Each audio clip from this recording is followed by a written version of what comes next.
ಅರೆ ಏನಿದು ಸಕ್ಕು, ನೀನ್ ಯಾಕೆ ಇಲ್ಲಿಗೆ ಬಂದೆ? ಅಲ್ಲಿ ನಡೆದಿರೋ ರಾಧಾಂತದಿಂದ ಅಮ್ಮ ತುಂಬಾ ಕೋಪದಲ್ಲಿದ್ದಾರೆ. ನೀನ್ ಮತ್ತೆ ಬೈಸ್ಕೊಳ್ಳೋದಕ್ಕೆ ಇಲ್ಲಿಗೆ ಬಂದ್ಯಾ?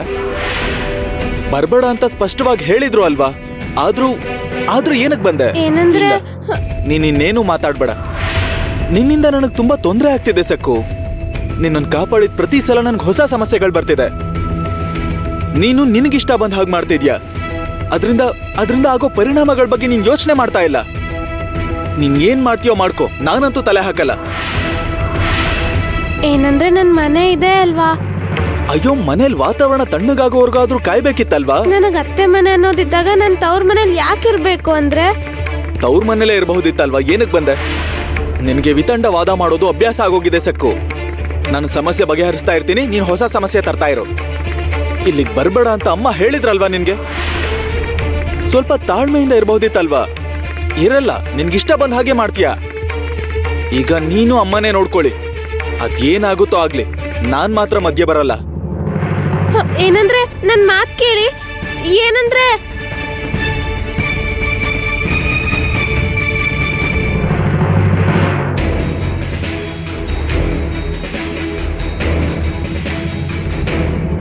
ಏಯ್, ನೀನು ಮತ್ತೆ ಇಲ್ಲಿಗೆ ಯಾಕೆ ಬಂದೆ? ಇಲ್ಲಿಗೆ ಬರೋ ಹಾಗಿಲ್ಲ ಅಂತ ಅಮ್ಮ ನಿನಗೆ ಮೊದ್ಲೇ ಹೇಳಿದ್ರಲ್ವಾ? ಮತ್ತೆ ಯಾಕೆ ಬಂದೆ? ನೀನಿಷ್ಟು ನಾಚಿಕೆ ಇಲ್ದೆ ಹೇಗೆ ಇದೀಯಾ? ನಿಂದು ಎಮ್ಮೆ ಚರ್ಮ ಕಣೆ ಸಕ್ಕು. ಇಲ್ಲಿಗೆ ಯಾವ ಮುಖ ಇಟ್ಕೊಂಡ್ ಬಂದೆ? ಚಿನ್ನದೊಡವೆಗಳನ್ನ ತಗೊಂಡ್ ಬಂದಿದ್ಯಾ? ಇಲ್ಲ ಅಲ್ವಾ? ಅತ್ತಿಗೆ, ಇಲ್ಲಿ ನೋಡು, ಒಂದ್ ಹೆಜ್ಜೆ ಏನಾದ್ರೂ ಮುಂದೆ ಇಟ್ರೆ ಸುಮ್ನಿರಲ್ಲ ನಾನು. ಇಲ್ಲೇ ನಿಂತಿರ್ಬೇಕು. ಯಮುನಾಥ್ಗೆ ಯಮುನಾಥ್ಗೆ ಯಮುನಾಥ್ಗೆ ಯಮುನಾಥ್ಗೆ ಬಾಗಿಲ್ ತೆಗೀರಿ. ಅತ್ತಿಗೆ ಬಾಗಿಲ್ ತೆಗೀರಿ. ಅತ್ತೆ, ದಯವಿಟ್ಟು ಬಾಗಿಲ್ ತೆಗಿಯಕ್ ಹೇಳಿ ಅತ್ತೆ. ಅತ್ತೆ, ನನ್ನ ಒಳಗ್ ಬರೋಕ್ ಬಿಡಿ. ನನ್ ಮನೆ ಇದೆ ಅಲ್ವಾ? ಬಾಗಿಲ್ ತೆಗೀರಿ ಅತ್ತಿಗೆ. ಬಾಗಿಲ್ ತೆಗೀರಿ. ಯಮುನಾಥ್ಗೆ ಬಾಗಿಲ್ ತೆಗೀರಿ ಅತ್ತಿಗೆ. ಅತ್ತೆ, ಬಾಗಿಲ್ ತೆಗೀರಿ. ನನ್ನ ಕ್ಷಮಿಸ್ಬಿಡಿ. ನಾನ್ ನಿಮ್ ಕಾಲಕ್ ಬೀಳ್ತೀನಿ. ನನ್ನ ಮನೆ ಒಳಗ್ ಬರೋಕ್ ಬಿಡಿ. ನನ್ ಮನೆ ಇದೆ ತಾನೆ. ಅತ್ತೆ, ಬಾಗಿಲ್ ತೆಗೀರಿ. ಯಾರಾದ್ರೂ ಬಾಗಿಲ್ ತೆಗೀರಿ. ನೋಡಿದ್ಯಾಮ್ಮ, ಅವಳು ನಿನ್ನ ಆಜ್ಞೆನ ಧಿಕ್ಕರಿಸಿ ಬಂದಿದ್ದಾಳೆ. ದಿಗು ಕೇಳಿಸ್ಕೊಂಡ್ ಕನಿಕರ ಪಡ್ಲಿ ಅಂತ ಹೊರಗಡೆ ನಿಂತ್ಕೊಂಡು ಅಳ್ತಾ ಇದ್ದಾಳೆ. ನಾಟಕ ಮಾಡ್ತಿದ್ದಾಳಮ್ಮ. ದಯವಿಟ್ಟು ಬಾಗಿಲ್ ತೆಗೀರಿ. ಸಕ್ಕು ಅಳೋದನ್ನ ಕೇಳಿಸ್ಕೊಂಡ್ರು ಕೂಡ ಈ ಹೆಮ್ಮಾರಿ ಮನ್ಸು ಕರಗ್ತಾ ಇಲ್ಲ. ಕಲ್ಲಿನ ವಿಗ್ರಹದ ತರ ಕದಲ್ದೆ ಕೂತಿದ್ದಾಳೆ. ಏನಾದ್ರೂ ಕಿವಿ ಕ್ಯೂಡಾಗಿದ್ಯಾ? ಅವಳನ್ನ ಒಳಗ್ ಬರಕ್ ಬಿಟ್ರೆ ನನಗ್ ಮನೆ ಕೆಲ್ಸದಲ್ಲಿ ಸಹಾಯ ಮಾಡ್ತಾಳೆ ಅಲ್ವಾ? ರಮಾ ದೊಡ್ಡಮ್ಮ ಸಕ್ಕು ಅತ್ತಿಗೆನ ತುಂಬಾ ಗೋಳಾಡಿಸ್ತಿದ್ದಾರೆ. ಇನ್ನು ಯಮುನಾ ಅಕ್ಕ ಸಕ್ಕು ಅತ್ತಿಗೆಗೆ ಹಿಂಸೆ ಕೊಡ್ತಿದ್ದಾಳೆ. ಯಮುನಾ ಅಕ್ಕ ತುಂಬಾ ಕ್ರೂರಿ. ಅತ್ತಿಗೆ ಬಾಗಿಲ್ ತೆಗೀರಿ. ಯಮುನಾ ಅತ್ತಿಗೆ ಬಾಗಿಲ್ ತೆಗೀರಿ. ದಯವಿಟ್ಟು ಬಾಗಿಲ್ ತೆಗೀರಿ. ನಾನು ಅನ್ಕೊಂಡ್ ಹಾಗೆ ನಡೀತಿದೆ. ನನ್ನ ಕಿವಿಗೆ ಇಂಪಾಗಿದೆ.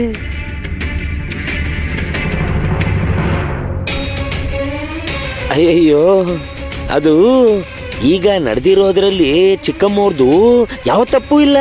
ಅವರು ಅಮಾಯಕಿ.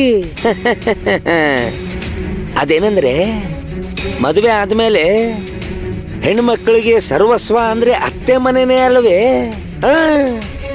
ಆದ್ರೆ ಚಿಕ್ಕಮ್ಮವರು ತುಂಬಾ ಹಠಮಾರಿ ಯಜಮಾನ್ರೆ. ನಿಮ್ಮಮ್ಮವರು ಅಷ್ಟೆಲ್ಲ ಅವಮಾನ ಮಾಡಿದ್ರು ಮತ್ತೆಲ್ಗೆ ಬಂದಿದ್ದಾರೆ. ಅತ್ತೆ, ಬಾಗಿಲ್ ತೆಗೀರಿ. ದಯವಿಟ್ಟು ಬಾಗಿಲ್ ತೆಗೀರಿ ಅತ್ತೆ. ಬಾಗಿಲ್ ತೆಗೀರಿ. ನೋಡಮ್ಮ, ನಾನ್ ಹೇಳ್ದೆ ಅಲ್ವಾ, ಈಗ ಹೀಗೆ ವಿನಯದಿಂದ ಇರ್ತಾಳೆ, ಕಾಲಿಗೆ ಬೀಳ್ತಾಳೆ, ಬೇಡ್ಕೋತಾಳೆ, ಭಿಕ್ಷೆನು ಕೂಡ ಬೇಡ್ತಾಳೆ. ಇವಳು ದೊಡ್ಡ ನಾಟಕದ ರಾಣಿ. ಅತ್ತೆ, ದಯವಿಟ್ಟು ಬಾಗಿಲ್ ತೆಗೀರಿ. ಅತ್ತೆ, ಬಾಗಿಲ್ ತೆಗೀರಿ.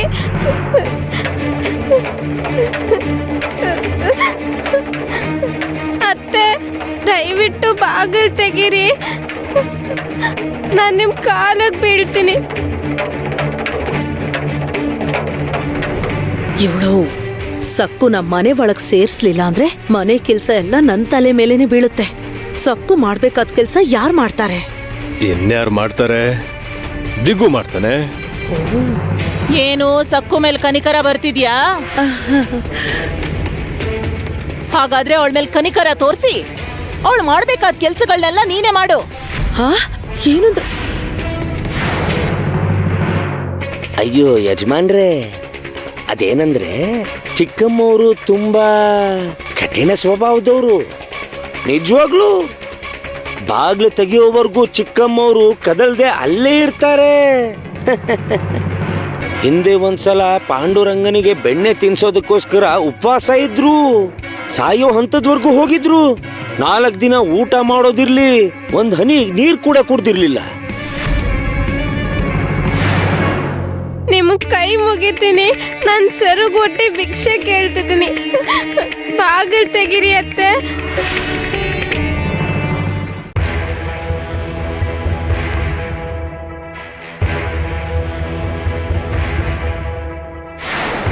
ಏನಾಯ್ತು ಅಂತ ನಾನು ತಿಳ್ಕೋಬೇಕು. ಸಕ್ಕು ಇಲ್ಲೇ ಇದ್ದಾಳ, ಹೊರಟೋಗಿದ್ದಾಳ? ಅವಳು ಇಲ್ಲಿದ್ರು ಮಜಾನೆ, ಹೊರಟೋಗಿದ್ರು ಮಜಾನೆ. ಅವಳು ತಲೆ ಕೆಳಗಾಗಿ ತಪಸ್ ಮಾಡಿದ್ರು ಏನೂ ಆಗಲ್ಲ.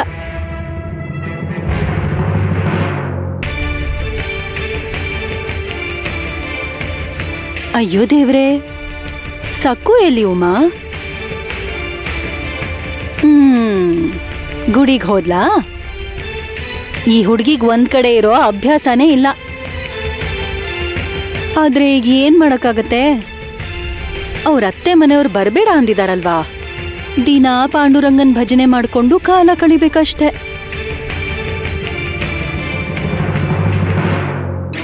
ಸಕ್ಕು ಅವ್ರ ಅತ್ತೆ ಮನೆಗೆ ಹೋಗಿದ್ದಾಳೆ. ಹೊರಟೋದ್ಲಾ? ಅವ್ರ ಅತ್ತೆ ಮನೆಗ?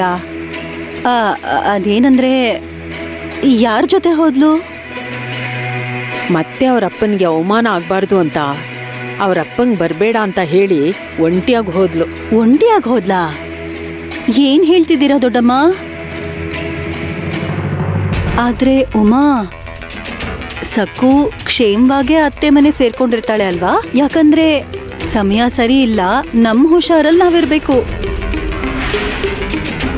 ನೀನೇನು ಚಿಂತೆ ಮಾಡ್ಬೇಡ, ನಿರ್ಧಾರ ತಗೊಂಡ್ಲು, ಹೊರಟೋದ್ಲು, ಮನೆ ಸೇರಿರ್ತಾಳೆ ಬಿಡು. ಅದೇನಂದ್ರೆ ದೊಡ್ಡಮ್ಮ, ನನ್ನ ಅನುಮಾನ ಏನಂದ್ರೆ, ನಮ್ ಸಕ್ಕು ತುಂಬಾ ಚಿಕ್ಕ ಹುಡುಗಿ, ನಕಲಿ ಒಡವೆಗಳಿಂದ ಇಲ್ಲಿ ದೊಡ್ಡ ರಾಧ ಅಂತಾನೆ ನಡೀತು. ಸಕ್ಕು ಅಮಾಯಕಿ ಆಗಿರೋದ್ರಿಂದ ನಮ್ ರಮ ಚಿಕ್ಕಮ್ಮ ಅವಳನ್ನ ಅಲ್ಲಿಂದ ಇಲ್ಲಿಗೆ ಮೆರವಣಿಗೆಯಲ್ಲಿ ಕರ್ಕೊಂಡ್ ಬಂದು ತವ್ರ ಮನೇಲಿ ಬಿಟ್ಟು ಹೊರಟೋದ್ರು. ಈ ಜಗಳದಿಂದ ಸಕ್ಕು ಮನ್ಸಿಗೆ ಗಾಯ ಆಗಿರತ್ತಲ್ವಾ? ಮೊದ್ಲೇ ಅವಳು ಚಿಕ್ಕ ಹುಡುಗಿ, ಇದನ್ನೆಲ್ಲ ಅವಳು ಹೇಗೆ ಅರ್ಗಿಸ್ಕೊತಾಳೆ? ಒಂದ್ ವೇಳೆ ನದಿಗ್ ಹಾರಿ ಆತ್ಮಹತ್ಯೆ ಮಾಡ್ಕೊಂಡ್ರೆ? ಅದಲ್ಲ, ಆ ರೀತಿ ಮಾಡ್ತಾಳೆ ಅಂತ ನಾನು ಹೇಳ್ತಿಲ್ಲ. ಆದ್ರೆ ಮನ್ಸಲ್ಲಿ ಅಂತ ಯೋಚನೆಗಳು ಬರ್ತಾ ಇವೆ. ನಾನು ಏನ್ ಮಾಡ್ಲಿ? ನನ್ ಮನ್ಸೆಲ್ಲ ಚಿಂತೆಯಿಂದ ತುಂಬ ಹೋಗಿದೆ. ಅನಿವಾರ್ಯವಾಗಿ ಕಾಡಿನ ದಾರಿಲೇ ಹೋಗ್ಬೇಕು. ಒಂಟಿಯಾಗಿ ಅಲ್ಲಿಗೆ ಹೋಗೋಕ್ ಬೇರೆ ದಾರಿ ಇಲ್ಲ ಅಲ್ವಾ? ನಿಮ್ ಮೇಲ್ ಕೋಪ ಮಾಡ್ಕೊಂಡು ಆವೇಶದಿಂದ ಹೊರಟೋಗಿದ್ದಾಳೆ. ಉಮಾದು ಕಾಡಲ್ಲಿ ಕ್ರೂರ ಪ್ರಾಣಿಗಳಿರ್ತವೆ. ನಮ್ ಸಕ್ಕು ಅವುಗಳಿಗೆ ಆಹಾರ ಆಗ್ಬಾರ್ದಲ್ವಾ? ಇಲ್ಲ ಇಲ್ಲ, ನೀವೇನು ಆತಂಕ ಪಡ್ಬೇಡಿ. ಮನ್ಸಲ್ಲಿ ಈ ತರ ಯೋಚನೆಗಳು ಬರ್ತಾ ಇರ್ತವೆ. ನನಗೇನ್ ಮುಚ್ಚಿಡೋ ಅಭ್ಯಾಸ ಇಲ್ಲ ಅಲ್ವಾ? ನಮ್ ಸಕ್ಕು ಒಂದ್ ನಿರ್ಧಾರ ತಗೊಂಡು ತವ್ರ ಮನೆಯಿಂದ ಹೊರಟೋಗಿದ್ದಾಳೆ. ಆದ್ರೆ ನಮ್ ಚಿಕ್ಕಮ್ಮ ಅವಳನ್ನ ಒಳಗ್ ಸೇರಿಸ್ತಾರಾ?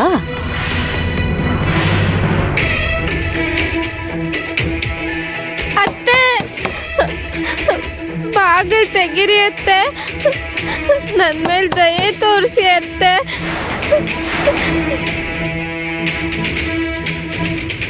ಅತ್ತೆ, ಯಮುನಾ ಅತ್ಗೆ ಬಾಗಿಲು ತೆಗಿರಿ ಅತ್ತೆ.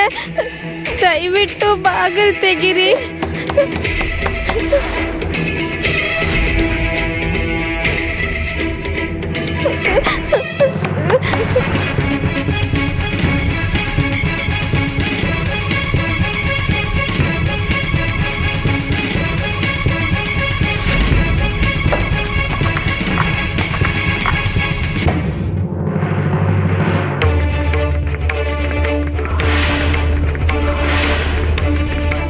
ಏಯ್ ಮೂರ್ಖಿ, ಯಾಕೆ ಬಂದೆ ನಮ್ಮ ಮನೆಗೆ?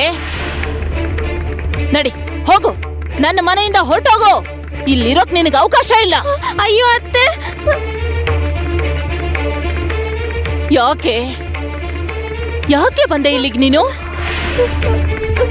ಅಷ್ಟೆಲ್ಲ ಮಾತಂದ್ರೂ ಕೂಡ ಮಾನ ಮರ್ಯಾದೆ ಇಲ್ದೆ ಹಿಂದೆ ಬಿದ್ದಿದ್ಯಲ್ಲ. ನಿನಗ್ ನಮ್ಮ ಮನೇಲಿ ಏನ್ ಕೆಲ್ಸ? ಏನೇ ಕೆಲ್ಸ? ನಿನ್ನನ್ ಎಳ್ಕೊಂಡು ನಿನ್ ತವ್ರ ಮನೆ ಕರ್ಕೊಂಡು ಹೋಗ್ಬಿಟ್ಟು ಬಂದೆ, ನೆನ್ಪಿದ್ಯಾ? ಚಿನ್ನದ ಒಡವೆಗಳನ್ನ ತಗೊಂಡ್ ಬಂದಿದ್ಯಾ? ಅದು ಮತ್ತೆ ತಗೊಂಡ್ ಬರ್ದೆ ಯಾಕೆ ಬಂದೆ? ನಿಮ್ಮ ಅಪ್ಪ ಅಮ್ಮನ್ ಥರ ನಿನಗೂ ನಾಚಿಕೆ ಇಲ್ಲ.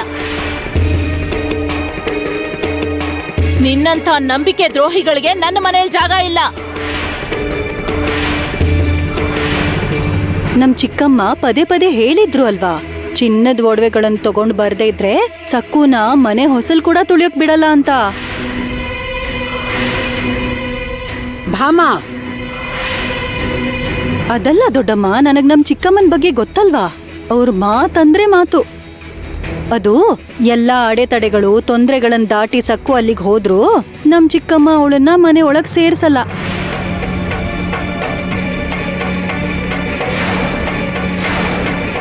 ನಿಮ್ ಮನ್ಸಲ್ಲಿ ಯಾಕೆಂತ ಕೆಟ್ಟ ಯೋಚನೆಗಳು ಬರ್ತಾ ಇದೆ?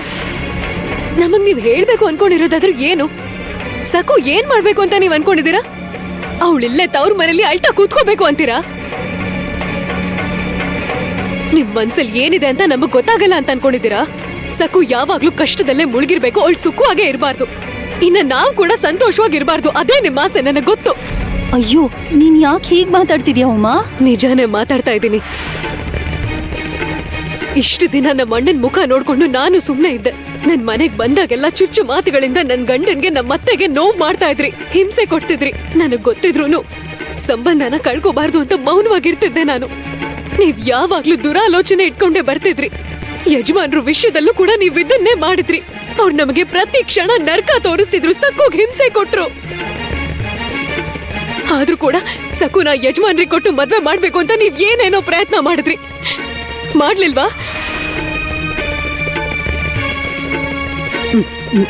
ಏನಿಲ್ಲ, ನಾವಿಲ್ಲಿ ಕಷ್ಟದಲ್ಲಿ ಇರ್ಬೇಕಾದ್ರೆ ನಿಮ್ ಮುಖ ಸಂತೋಷದಿಂದ ಇರೋದನ್ನ ನಾವ್ ಗಮನಿಸಿಲ್ಲ ಅಂತ ಅನ್ಕೊಂಡಿದೀರಾ? ಇವಾಗ ನನ್ ಸಕ್ಕುಗೆ ದೊಡ್ಡ ಕಷ್ಟ ಬಂದಿದೆ, ಆದ್ರೆ ನೀವು ಗಾಯದ ಮೇಲೆ ಬರೆ ಎಳಿತಾ ಇದ್ದೀರಾ. ಈಗಾಗ್ಲೇ 100 ಸಲ ಹೇಳಿದ್ರಿ ಚಿಕ್ಕಮ್ಮನ್ ಬಗ್ಗೆ ನನಗೆ ಗೊತ್ತು, ನನ್ ಚಿಕ್ಕಮ್ಮನ್ ಬಗ್ಗೆ ನನಗೆ ಗೊತ್ತು ಅಂತ. ಮತ್ತೆ ನಿಮ್ ಚಿಕ್ಕಮ್ಮನ್ ಬಗ್ಗೆ ನಿಮಗೆ ಇಷ್ಟು ಚೆನ್ನಾಗಿ ಗೊತ್ತಿದ್ದಾಗ ನನ್ ಮಗಳು ಸಕ್ಕುಗೋಸ್ಕರ ಈ ಸಂಬಂಧನ ಏನಕ್ಕೆ ತಗೊಂಡ್ ಬಂದ್ರಿ? ಹೋಗಿಲ್ಲಿಂದ, ನಿನ್ನ ನಿಂತ್ಕೋ.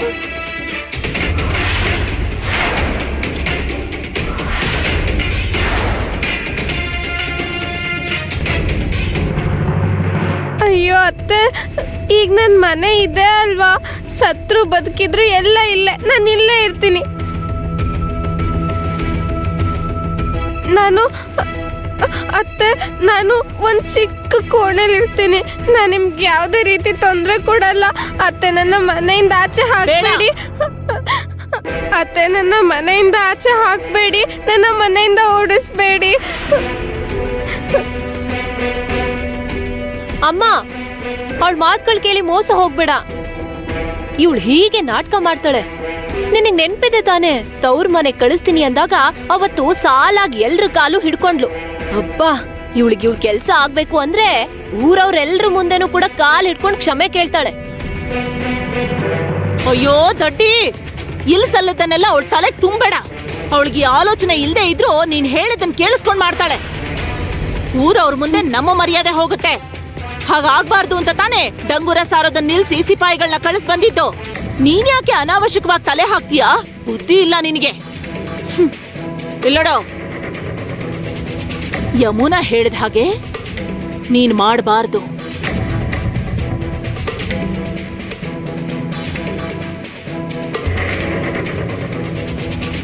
ಮಾಡಬಾರ್ದು.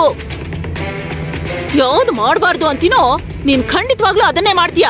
ಬೇಡ ಅಂತ ಹೇಳಿದ್ದನ್ ಮಾಡೋದು ಅಂದ್ರೆ ನೀನು ತುಂಬಾ ಅಭ್ಯಾಸ ಆಗಿದೆ ಅಲ್ವಾ? ಇಲ್ಲ, ನಿನ್ನನ್ ಹೀಗೆ ಬಿಟ್ರೆ ಊರಲ್ಲಿ ಎಲ್ರ ಮನೆಗೂ ಹೋಗ್ತೀಯ, ಗ್ರಾಮಸ್ಥರು ಎಲ್ರ ಹತ್ರ ಬೇಡ್ಕೊಳ್ತೀಯ. ನೀವಾದ್ರೂ ನಮ್ಮ ಅತ್ತೆಗೆ ಹೇಳಿ ಅಂತ ಗೋಗರಿತೀಯ. ನಮ್ಮ ಮರ್ಯಾದೆನೆ ಹೋಗುತ್ತೆ. ಅದಕ್ ಬದಲಾಗಿ ಇರು, ಇಲ್ಲೇ ಇರು.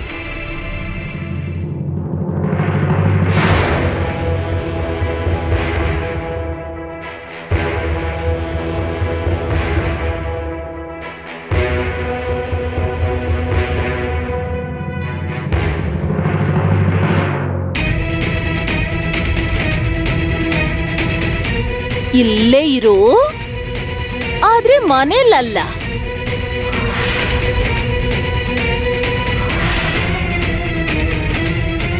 ನೀವ್ ಹೇಳ್ತಿರೋದ್ ನನಗೆ ಅರ್ಥ ಆಗ್ತಿಲ್ಲ ಅತ್ತೆ. ಮನೇಲಲ್ಲ, ಇಲ್ಲೇ ಅಂಗಳದಲ್ಲೇ ಇರಬೇಕು.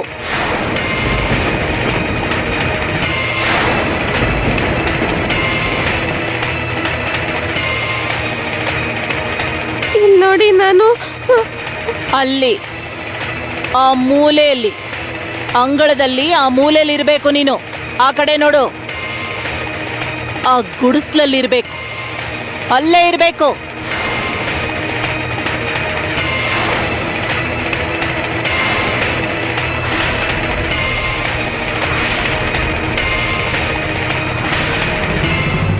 ಅಲ್ಲಿಂದ ಕದಲ್ಬಾರ್ದು.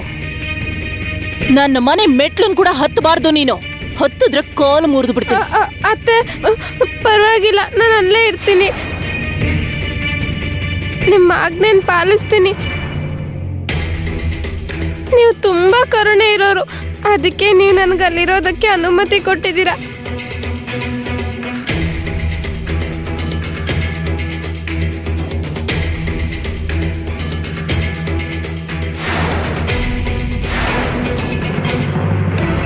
ಅಮ್ಮ ಸಕ್ಕುಗೆ ಎಷ್ಟೊಂದು ಅವಮಾನ ಮಾಡಿದ್ರು. ಅವಳಿಗೆ ಹೊಡೆದ್ರು, ಬೈದ್ರು, ಇಲ್ಲಿಗೆ ಬಂದ್ರೆ ಸುಮ್ನಿರಲ್ಲ ಅಂತ ಬೆದರಿಕೆ ಹಾಕಿದ್ರು. ಆದ್ರೂ ಸಕ್ಕು ಅಮ್ಮನ್ಗೆ ಇನ್ನೂ ಗೌರವ ಕೊಡ್ತಾ ಇದ್ದಾಳೆ. ಸಕ್ಕು ಅಮಾಯಕಿ, ತುಂಬಾ ಒಳ್ಳೆಯವಳು. ಅವಳ ಮನಸ್ಸು ನಿರ್ಮಲವಾದದ್ದು, ಸ್ವಚ್ಛವಾದದ್ದು. ಯಾರು ಎಷ್ಟೇ ಚುಚ್ಚು ಮಾತಾಡಿದ್ರು ಯಾವಾಗ್ಲೂ ನಗುಮುಖದಿಂದನೇ ಇರ್ತಾಳೆ. ನಮ್ ಮೇಲೆ ಸಕ್ಕು ಮೇಲೆ ನಿಮಗೆ ಸಾಸಿವೆ ಕಾಳಷ್ಟು ಪ್ರೀತಿ ಇದ್ದಿದ್ರು ನೀವ್ ಸಕ್ಕುಗೋಸ್ಕರ ಈ ಸಂಬಂಧ ತಗೊಂಡ್ ಬರ್ತಾ ಇರ್ಲಿಲ್ಲ. ಇವಾಗ ಹೇಳ್ತಾ ಇರೋದನ್ನ ಅವಾಗ್ಲೇ ಹೇಳ್ಬೇಕಾಗಿತ್ತು. ನಮ್ ರಮಾ ಚಿಕ್ಕಮ್ಮ ಕ್ರೂರಿ, ದುಷ್ಟೆ, ಹಿಂಸೆ ಕೊಡ್ತಾಳೆ ಅಂತ. ಅವಾಗ ಏನಕ್ಕೆ ಮೌನವಾಗಿದ್ರಿ ನೀವು? ನಮ್ ಸಕ್ಕುಗ್ ನಿಮ್ ಚಿಕ್ಕಮ್ಮ ಇಷ್ಟೆಲ್ಲ ಕಷ್ಟ ಕೊಡ್ತಾ ಇದಾರೆ ಅಂತ ಗೊತ್ತಿದ್ರು ಕೂಡ ಯಾಕೆ ಅವ್ರನ್ನ ಏನು ಪ್ರಶ್ನೆ ಮಾಡ್ಲಿಲ್ಲ? ಮಂಗಳಗೌರಿ ಪೂಜೆ ಸಮಯದಲ್ಲಿ ನಮ್ಮನ್ನ ಲೇವಡಿ ಮಾಡಿ ಹೋದ್ರಿ. ಅವತ್ತು ನೀವ್ ನಿಮ್ ಚಿಕ್ಕಮ್ಮನ್ಗೆ ಹೇಳ್ಬೇಕಿತ್ತಲ್ವಾ, ಉಮಾನ ಕರೆಯೋದು ನಿಮ್ ಜವಾಬ್ದಾರಿ, ನಿಮ್ ಕರ್ತವ್ಯ ಅಂತ. ಇವಾಗ ಸಕ್ಕು ಅಂದ್ರೆ ನನಗ್ ಪ್ರೀತಿ ಅಂತ ಹೇಳ್ತೀರಾ? ಸಕ್ಕು ಜೀವನ ಅವಳತ್ತೆ ಮನೇಲಿ ಚೆನ್ನಾಗಿ ನಡೀತಾ ಇಲ್ಲ, ಅದಕ್ಕೆ ಕಾರಣ ನೀವೇ ತಾನೇ? ಹೇಳಿ. ನೀವ್ ಯಾವಾಗ್ಲೂ ನಮಗ್ ವಿರೋಧವಾಗಿ ನಡ್ಕೋತೀರಾ. ಒಡವೆಗಳು ಹಿತ್ತಾಳೆದು ಅಂತ ಹೇಳ್ತಾ ಇದಾರೆ. ನಾವೇನ್ ಕಳ್ರ ಅಥವಾ ಮೋಸ್ಗಾರರ? ನೀವು ನಿಮ್ ಚಿಕ್ಕಮ್ಮನ್ಗೆ ಕಡ್ಡಿ ಮುರಿಯುವಾಗ ಹೇಳ್ಬೇಕಾಗಿತ್ತು, ಇವ್ರು ಒಳ್ಳೆಯವರು, ಅಂತ ಕೆಲಸ ಮಾಡೋರಲ್ಲ ಅಂತ. ಆದ್ರೆ ನೀವ್ ಏನೂ ಹೇಳಿಲ್ಲ. ನಿಮ್ ಚಿಕ್ಕಮ್ಮನ್ ಕೋಪನ 1000 ಪಟ್ಟು ಹೆಚ್ಚು ಮಾಡೋದಕ್ಕೆ ನಿಮ್ ಕೈಲಾಗ್ ಪ್ರಯತ್ನ ಮಾಡಿದ್ರಿ. ನೀವು ನಮ್ ಸಕ್ಕುನ ನರ್ಕಕ್ ತಳ್ಬಿಟ್ರಲ್ಲ. ನಾವ್ ನಿಮಗ್ ಏನ್ ಕೆಟ್ಟದ್ ಮಾಡಿದ್ವಿ ಹೇಳಿ? ಯಾಕೆ ನಮ್ ಜೊತೆ ಹೀಗೆಲ್ಲ ನಡ್ಕೋತಾ ಇದ್ದೀರಾ?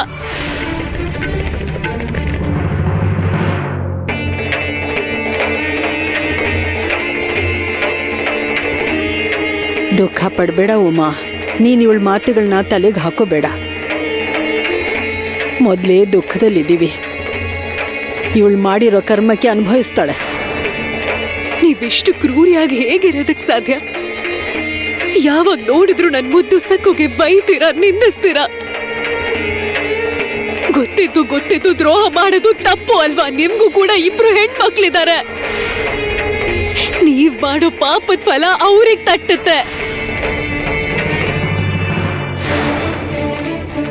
ನನ್ನ ಹೆಣ್ಮಕ್ಳನ್ನ ಯಾಕೆ ಇದ್ರಲ್ಲಿ ಎಳಿತಿದ್ದೀರಾ? ಅಷ್ಟಕ್ಕೂ ಅವ್ರ ಬಗ್ಗೆ ನಿಮಗ್ಯಾಕೆ? ಅಂದ್ರೆ ನೀವ್ ನಿಮ್ ಸಕ್ಕುನ ನನ್ನ ಹೆಣ್ಮಕ್ಳ ಜೊತೆ ಹೋಲ್ಸಿ ಅಸೂಯೆ ಪಡ್ತಿದ್ದೀರಾ ಅಂತಾಯ್ತು. ಸಕ್ಕು ಅವಳ ಅತ್ತೆ ಮನೆಯಲ್ಲಿ ಸುಖವಾಗಿರಲ್ಲ, ಇದು ಅಕ್ಷರಶಃ ಸತ್ಯ.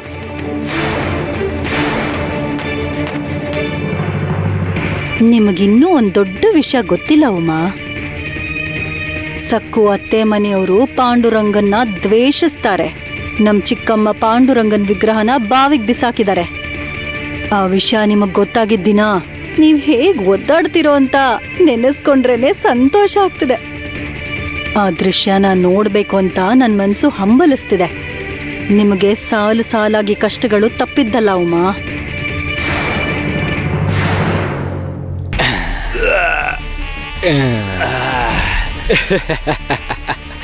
ಜೈ ಮಹಾಕಾಳ, ಜೈ ಮಹಾಕಾಳ.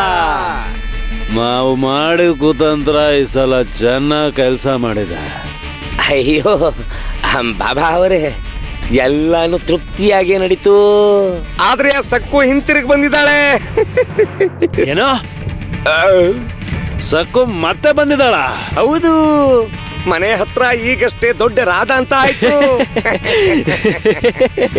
ಖಂಡಿತ ಒಂದಲ್ಲ ಒಂದಿನ ಸಕ್ಕು ಬಂದು ಬಾಬಾ ಅವ್ರ ಕಾಲ್ ಮೇಲೆ ಬೀಳ್ತಾಳೆ.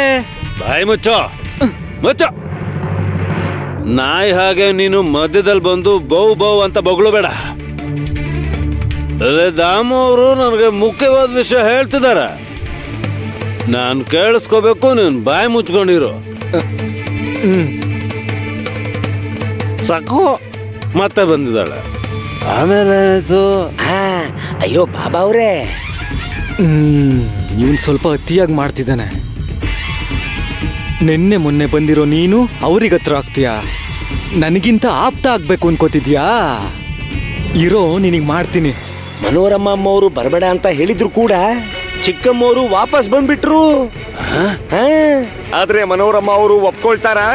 ಬೈಗುಳದ ಸುರಿಮಳೆ ಸುರಿಸಿದ್ರು. ಚಿಕ್ಕಮ್ಮವ್ರನ್ನ ಒಳಗಡೆನೆ ಸೇರಿಸ್ಕೊಳ್ಳಿಲ್ಲ. ಈಗ ಮನೆ ಅಂಗಳದಲ್ಲಿರೋ ಗುಡಿಸಲಲ್ಲೇ ಸಕ್ಕು ಇದ್ದಾಳೆ. ಈ ಸುದ್ದಿ ನನಗೆ ತುಂಬಾ ಇಷ್ಟ ಆಯ್ತು. ಸಕ್ಕು ಮನೆ ಅಂಗಳದಲ್ಲಿ ಒಂಟಿಯಾಗಿರ್ತಾಳೆ. ನಾನಿವಾಗ ಹೋಗಿ ಅವಳಿಗೆ ಏನ್ ಮಾಡಿದ್ರು ಯಾರು ಕೇಳೋರಿರಲ್ಲ. ಹೊಸ ಆಟ ಶುರು ಮಾಡ್ತೀನಿ. ಸಕ್ಕುಗೆ ಚಿತ್ರ ಹಿಂಸೆ ಕೊಡ್ತೀನಿ. ಕತ್ಲೆ ಆಯ್ತು, ಆದ್ರೆ ನನಗ್ ನನ್ ಪಾಂಡುರಂಗ ಜೊತೆಯಾಗೇ ಇದ್ದಾನೆ. ಪಾಂಡುರಂಗ, ನನ್ ಮನ್ಸಿಗೆ ಎಷ್ಟೇ ಧೈರ್ಯ ಹೇಳ್ಕೊಂಡ್ರು ನನಗೆ ಯಾಕೋ ಭಯ ಆಗ್ತಿದೆ.